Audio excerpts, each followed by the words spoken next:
The first comedian of this night, ladies and gentlemen, Ryan Costello! Thank you. Thank you very much. Good to be up here.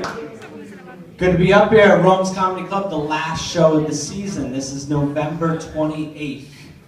Can you guys believe how fast November went by this year? It just flew, you know, and it's kind of sad because I love November. I love November. It's no shave November, you know. It's the coolest of the months. The most laid back, most easygoing, the most fun. And I think the reason for that is because it starts the whole holiday season. At least for us in the States, you know. The whole thing kicks off with Thanksgiving, which was yesterday in America. Yes, any other Americans out there? Anybody love Thanksgiving? I count 4 people. It's great. They love it. I love it. I love it too. You know, Thanksgiving is my favorite holiday. It's a fantastic holiday. It's wonderful. It's beautiful.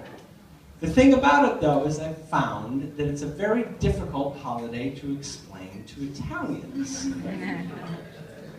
Conceptually, they seem to struggle with it. Because what do we actually do on Thanksgiving, guys? What do we do, right? We sit down together. Well, we get together with our big extended family, right? And it's crazy and it's insane. And everybody's screaming and yelling and there's kids running around. You know, all kinds of weird family drama gets kicked up. Somebody starts crying eventually, you know. But despite all that, we sit down together and we enjoy this meal. And we eat. And we eat a lot. But Italians, they do this every Sunday.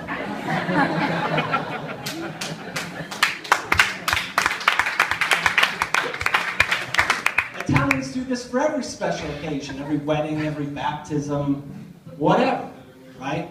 So it's not really that interesting, the Thanksgiving Day to an Italian. What is interesting to an Italian, I've found, is the Thanksgiving story.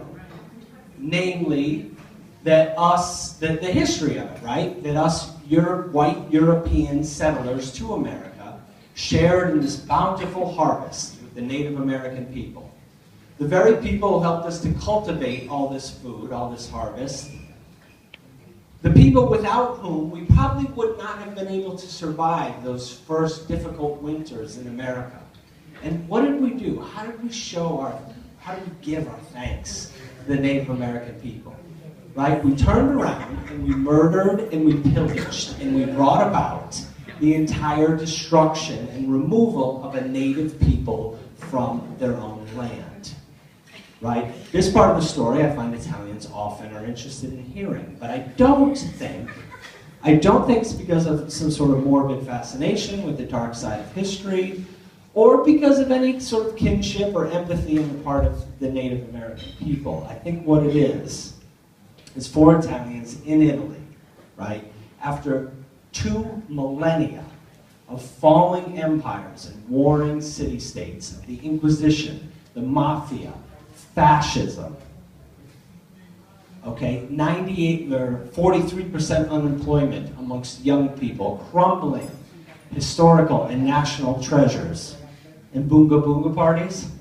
Yeah. It's comforting for Italians to know that your country is actually pretty much just as fucked up as their country.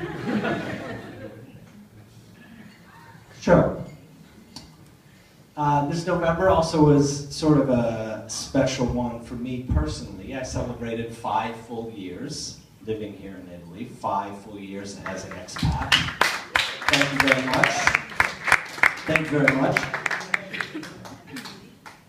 It's a bit of a milestone, you know. It's a bit of a milestone. So, it allowed me a little bit of time to reflect on how I've changed as a person and how I view things. And, you know, some of the things, the Italian daily things that are now normal and regular to me would absolutely freak out your average American back home in the States, right? And what am I talking about? I'm talking about the kiss hello. Okay, the kiss hello. The kiss hello in America, we use it with family, and maybe with close friends, but I'm talking maybe right? There's plenty of people who are just on the awkward handshake relationship with their father, right? But not here in Italy. Here in Italy, kiss hello everybody. Everybody gets a kiss. Everybody gets a kiss in Italy. And you get accustomed to that after a while. You do. You do. But one thing that I've never quite got the handle on, right? One thing that I'm just not quite comfortable with is the kiss hello with another man. We just don't have this in the States. It's not part of our man-to-man social code, right? Our bro rule book that we all seem to abide by. There's nothing in there about the kiss hello. Nothing in there about the kiss hello. So it's incredibly awkward to arrive here in Italy and try to navigate this thing. And while it may not seem so, the kiss hello is actually very complicated and complex. Every time. It really is. You see this dude coming in for a kiss hello and you're like, oh shit, okay, do I break right? Do I break left? Do I kiss the cheek? Do I just sort of touch cheeks? Do I just kind of hover in the air like near the cheek? Do I make the kiss noise? Do I not? Do we do the hand clamp? Do we try to preserve some element of masculinity to this thing? You know, it's incredibly awkward, it's incredibly complex, but you gotta get it right. You have to get it right. Because if you zig where you're supposed to zag, and he zags where he's supposed to zig, man smooch. That's not part of anybody's social contract, okay? Nobody signed up for the man smooch. But this is a normal and common thing amongst Italian men, right? We American men don't do it, but that's cultural diversity, and that's the difference in cultures, and it ought to be celebrated. You know, that's the interesting part about you know, globalization and whatnot. You know, it's a wonderful thing. It's a wonderful thing. However, there are certain things that an Italian man will often do that an American man will not do under any circumstances whatsoever. Never. Never. And one of those things is carry the small bag.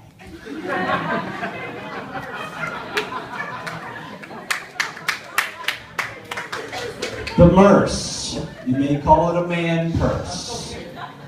We just don't do it in America. You do not carry the small bag. If you have shit to carry, that's what you got pockets for.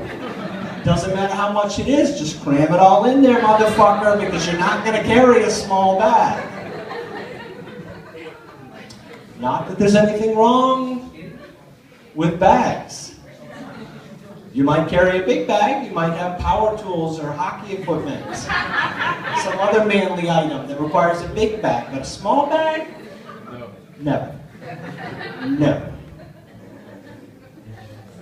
Another thing that an Italian man will often do that's completely foreign and alien to your average American man is use the bidet. When I first got here to Italy, I was like, listen, you're telling me I can't pee in this thing? Then, like, what's the purpose, really? What's the point of it?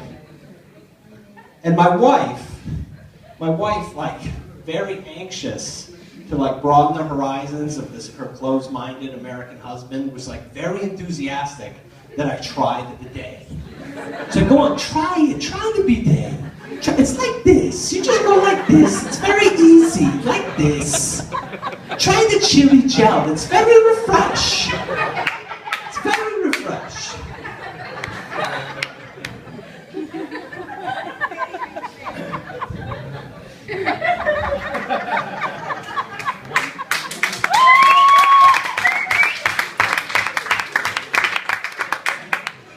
After 5 years in Italy, let me tell you what I think about the bidet, okay? Let me tell you my honest opinion of the bidet. The bidet is wonderful. I love it. If I can ever escape this godforsaken country, like on a permanent basis, I am taking a bidet with me. I love that thing. Love it. Because apart from being very refreshing, Keep your ass clean. You know it is fun. Apart from being very refreshing, it's very practical. It's very practical. Because if you keep that basement clean, the whole house is staying fresh for quite a while. You know what I'm saying? Very practical. And American men are nothing if not practical. So, you know, in 5 years here in Italy, my views on the bidet have changed.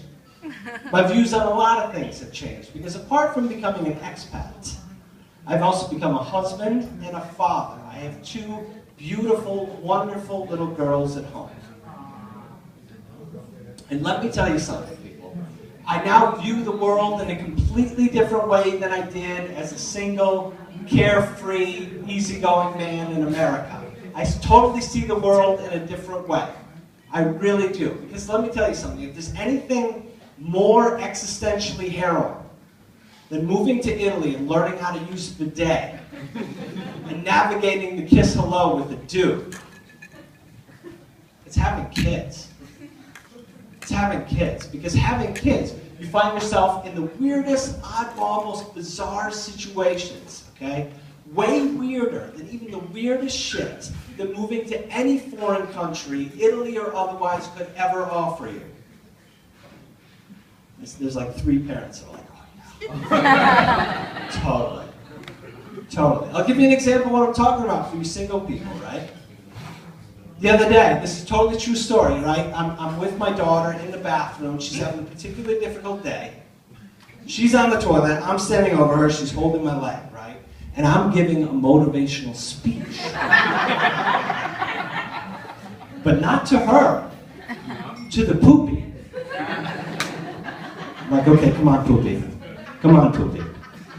Come on, poop. I know you, just come on out of that cave. I know, poop, listen, poop, poop. I believe in you, poop. I believe in you, poop. Just come on out of that cave. Just come on out of that cave. Join the rest of the family down in the pipes. Everybody else is down there. Everybody's there.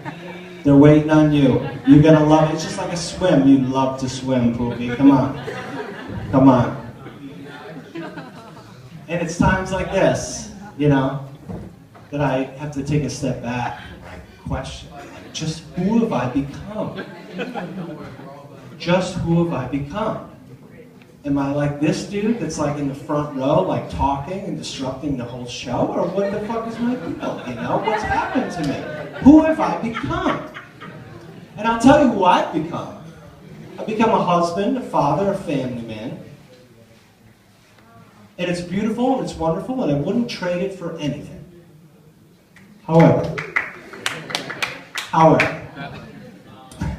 there are certain times, certain moments, every now and again, where I find myself a bit nostalgic for that carefree, easygoing life of a single man. You know, even the most soul-sucking, heart-wrenching, pathetic, lonely moments of being single, kind of don't seem all that bad. I was talking to a single friend of mine recently, and I was like, hey dude, like what's going on this weekend? What are you up to? He's like, yeah, you know, I don't know, man. Like, I don't have any family or girlfriend or anything, so I guess I'll just go home, smoke a little pot, masturbate, you know, see what's on Netflix. And I was like, dude. That sounds amazing. Thank you all very much. We'll see you next time. Have a good week, everybody. Thank you.